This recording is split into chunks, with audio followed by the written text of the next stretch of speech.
Here's our blue starflower dirty pour in our crystal edge round mold.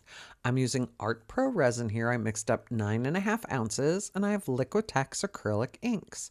I have Turquoise Deep, 8 drops and 2.29 ounces of resin, Cerulean Blue Hue, 7 drops and 1.94 ounces, pigment paste, white pigment paste, 4 drops and 2 ounces, and phthalo blue acrylic ink, 3 drops and 1.75 ounces. I kept 1 ounce for the push, but the rest I'm going to use in the dirty pour.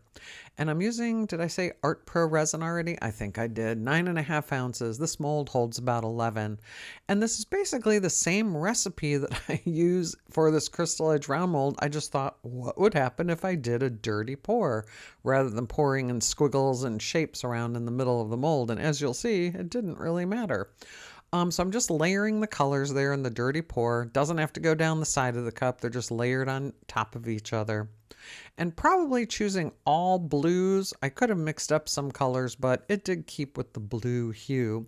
I waited till about 30 degrees Celsius before starting to pour. And as it gets colder, this resin gets a little bit harder to work with, so I have to pour earlier. But I'm using all the blues together and leaving just a little bit of the push for the end. Still pouring it in there. Could you imagine watching this in real time? Aren't you happy I sped this up? And still layering colors in there. I put about 1.2 ounces of clear aside for the bottom. Got to move that out of the way so I don't spill it. And the 1.2 ounces is just perfect to sit in that center area and not go into the crystal bits. Not that it matters if it does go into the crystal bits.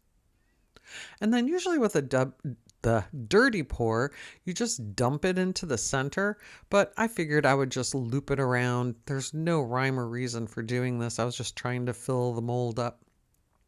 Getting the blue on the crystal edges and just making sure that clear area is filled with color because we don't need clear showing in the middle. And I have changed this recipe up a bit. I used to only have, well, I have 1 ounce for the push. I used to do 2 ounces and it was just too much. I hate having a lot of extra resin in the center. So I'm just tightening up this recipe so there's less opening in the center. You just get more use of the colors. And this was pretty. I wish it was a little bit poppier with the blue. Next time I'll try this with some purple and blue mixed together. So there I finished off all the blue. And then I'm just coming in with that crazy star cross hatch pattern that I can't keep a pattern going, so it doesn't matter. I probably could have poured circles here. It just doesn't matter. The white resin, the pigment paste does sink through the colors eventually. And I just try not to get the white too close to the edges because I really don't like white crystal edges. So just putting it randomly, making sure all the blue areas get covered up somehow with some kind of line.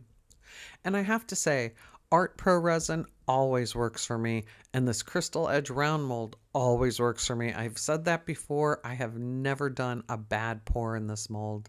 And there's the phthalo blue, just 1 ounce in the center. Could probably have gone down a little bit more. Next time I'll try 0.75 ounces. And there's some crushed glass and glitter, because you have to have something interesting going on in the center. Glitter's okay as long as it's not garish. And there's just some speed ramping with it closing up. And then the next day, it's time to demold. That is very turquoisey looking because of the Turquoise Deep acrylic ink.